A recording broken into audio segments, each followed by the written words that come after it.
Here's what I see when I look at travel advisor websites that have blogs on them.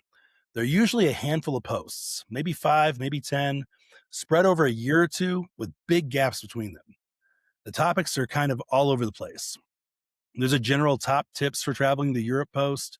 There's a why you should use a travel advisor post, maybe a recap of a conference or a trip report, and then nothing new for 6 months. And the advisor looks at that blog and thinks, I have a blog, it's just not doing anything. They're right that it's not doing anything, but it's not because blogs don't work. It's because that specific pattern of blogging doesn't work. The advisors I see getting real results from their blog content are doing something pretty different. And what they're doing comes down to being a lot more intentional about what they choose to write before they write it. So today I want to talk about something I call the four-way post. The basic idea is that a blog post is most valuable when it's doing four things simultaneously, not just one.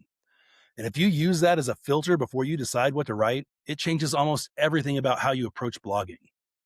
The four things are getting found in search by people who've never heard of you, building authority with visitors who are evaluating whether you know your stuff, pre-educating clients before they get on a call with you, and giving you content you can actually share and repurpose across email and social. Four directions at once. Most advisor blog posts do maybe one of those things, if they do any of them at all. A four-way post does all four. And that's the difference between a blog that compounds over time and one that just sits there. I'm Justin Hinkle. This is the Travel Advisor Website Show. Hit subscribe.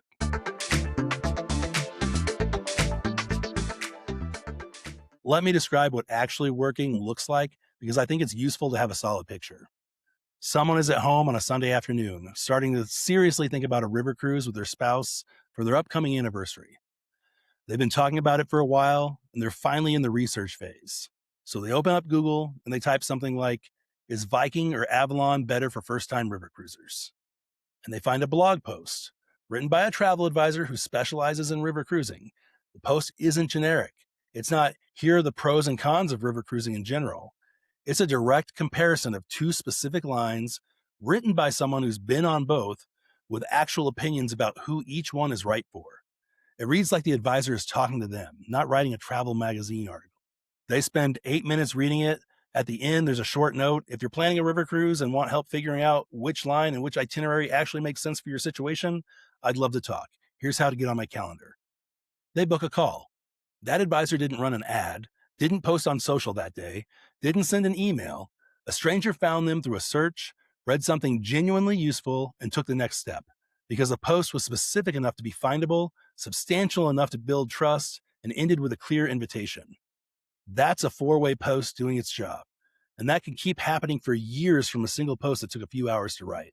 Before I get into the framework, I want to be clear about what a blog is doing at the most fundamental level for a travel advisor, because I think most advisors who have one are thinking about it the wrong way.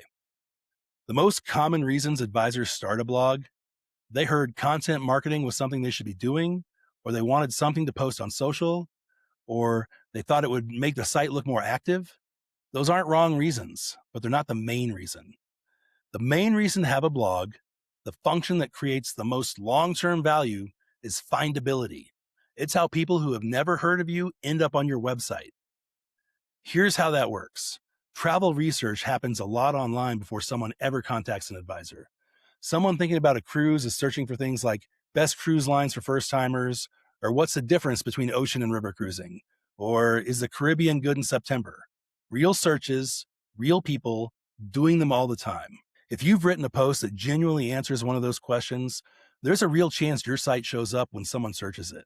And that person who's never heard of you lands on your site because you had the specific information they were looking for. They read the post, they see that you know what you're talking about. And if there's a clear path to talking to you at the end of the post, some of them take it. That's an acquisition channel that works while you're not working. The post stays on your site.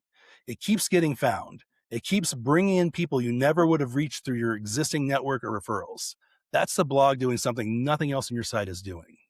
Generic travel blog posts, 10 reasons to visit Italy, why you should use a travel advisor, tips for packing light, those exist in enormous quantity all over the internet. Travel publications, OTAs, airline blogs, hotel chains, thousands of posts on every one of those topics from sites with massive authority and massive budgets. Competing for those search terms is not a fight you're going to win. But which celebrity cruise ships are best for couples who want a quieter, more refined experience? That's specific. The honest pros and cons of doing a Danube River cruise in December? That's specific. What nobody tells you about the first day on a cruise ship and how to actually enjoy it? Specific. Those questions are still being asked by real people. There's real search volume for them, but there's dramatically less competition for those specific searches, which means a well written post from an advisor who actually knows the answer has a real shot at showing up near the top of the results. And here's the other thing about specific searches. The person searching which celebrity cruise ship is best for couples who want a calmer experience is not in the early dreaming phase. They're past that. They've decided they want to cruise, they've decided they're interested in celebrity, and now they're researching specific ships. That's a much more qualified potential client than someone searching cruise vacation ideas. Specific searches attract more advanced researchers, and advanced researchers are closer to ready. Okay, so this is the framework I want you to actually use. Every time you're thinking about what to write, run the idea through all four jobs. A four-way post checks all of them. Job one, search. Can this post get found by someone who doesn't know you yet? Is there a real question behind it that people are actually typing into Google? The specificity we just talked about is the key here. Not a generic topic, a specific question with a specific answer. Job two, authority.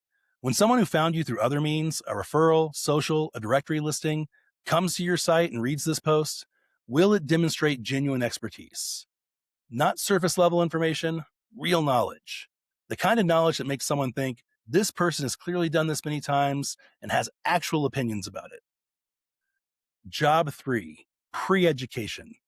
Does this post answer a question that comes up regularly in your first consultation calls? If a client reads it before they get on a call with you, will they come to that call more informed, more prepared, more ready to plan the actual trip? The pre-education job is about making your client relationships better, not just attracting new clients. Job four, distribution. Can you share this post somewhere? In an email to your list, in a social post, in response to a question someone asks you, and have it be genuinely useful in that context? A post that's only useful when someone stumbles on it through search is a single channel asset.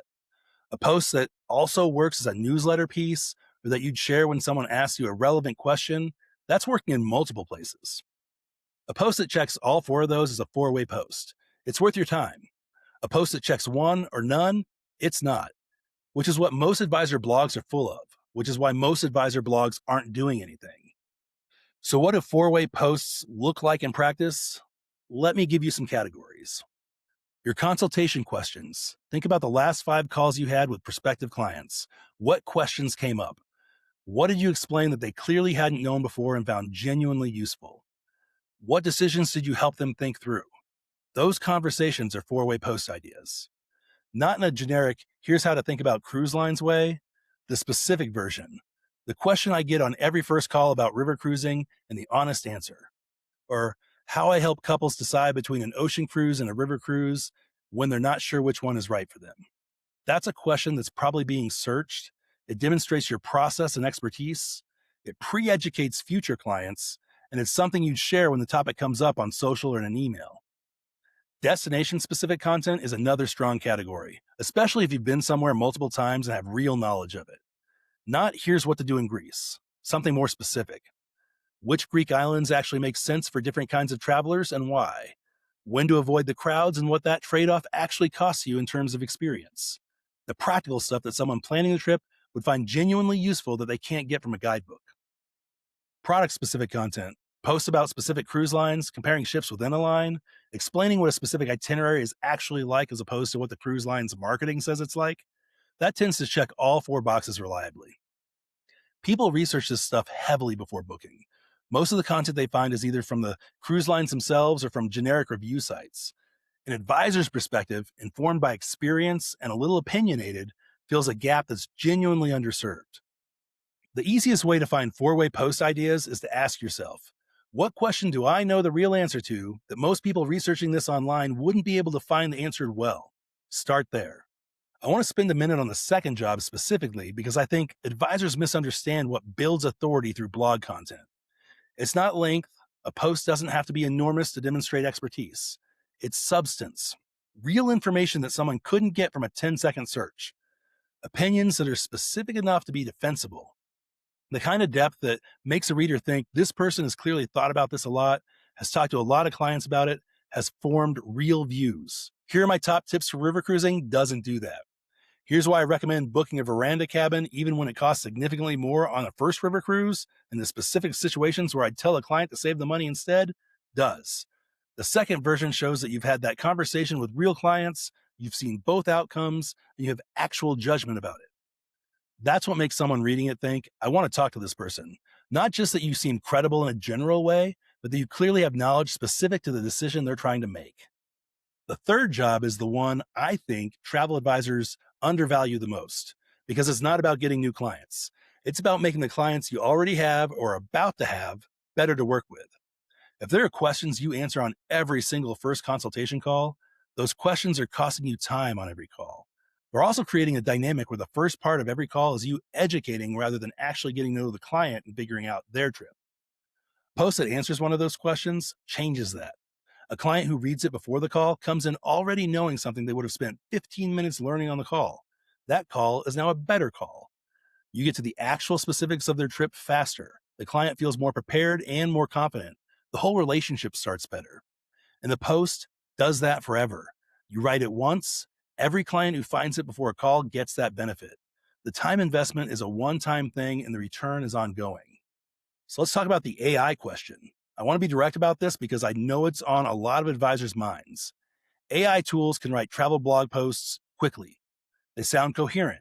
And when you're busy and blogging feels like one more thing, the appeal is obvious. But AI generated travel content has a specific problem that makes it fail the four-way test almost every time. It can be generically accurate. It cannot be specifically experienced. It'll tell you the Danube cruise passes through 4 countries and visits these major cities, which is information anyone can find anywhere. It won't tell you that the December timing gets you Christmas markets, but also means some stops have reduced hours. And here's how I actually think about whether that trade-off is worth it for different kinds of travelers, because that requires judgment from real experience, and AI doesn't have that. Job 2, authority, requires genuine expertise. Job 3, pre-education, requires knowing what your specific clients actually ask. Neither of those come from an AI that has never booked a trip, talked to a client, or been on a ship. And Google is getting better at identifying content that doesn't have genuine expertise behind it. The posts that get found and trusted are increasingly the ones that are clearly written by someone who's actually done the thing they're writing about. That's not something you can replicate with generated content, and it's increasingly the thing that determines whether a post does its job. Use AI tools to help you outline, to help you get unstuck, clean up a draft. The substance, the knowledge, the opinions, the specific judgment, that all needs to come from you. That's the differentiating thing. One more thing I want to address directly, because I see advisors get this wrong in both directions. You don't need to post multiple times a week for a blog to work. That idea has been around since the early days of blogging when frequency was a ranking signal. It's never fully gone away, even though it's not really how search works anymore. Quality and relevance matter far more than volume. What matters is consistency. A blog with one strong 4-way post per month, every month for 2 years, that's a blog that's built something real. A blog with 5 posts in January and then nothing until October hasn't built anything, even if the individual posts were good. Consistency is what compounds. The honest question to ask yourself is, what's a pace I can actually maintain without it becoming something I dread? For some advisors, that's weekly. For most, it's once or twice a month. For some, it's once a month. Whatever that answer is, that's the right pace. A sustainable rate of decent posts beats an aspirational rate of great posts every time, because the aspirational rate always burns out. And when you write for the post to be genuinely useful to a specific person researching a specific thing, not for some imagined SEO formula. Write like you're explaining something to a client who wants the real answer.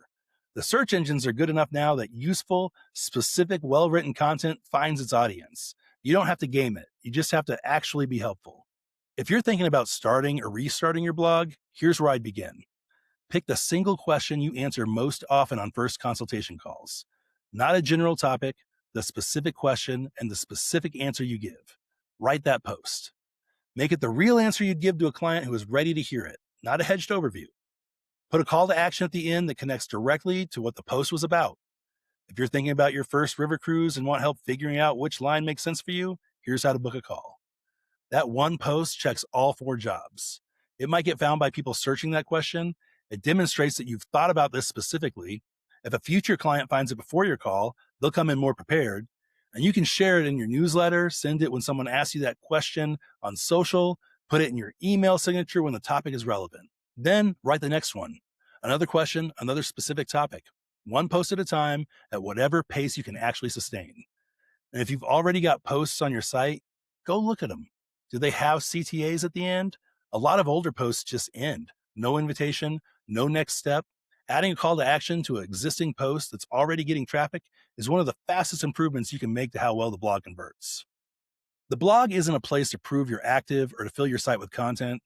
It's a way to be found by people who don't know you yet, to demonstrate to people who are evaluating you that you actually know your stuff, to make the clients you're about to work with better prepared, and to give yourself content that works in more than one place.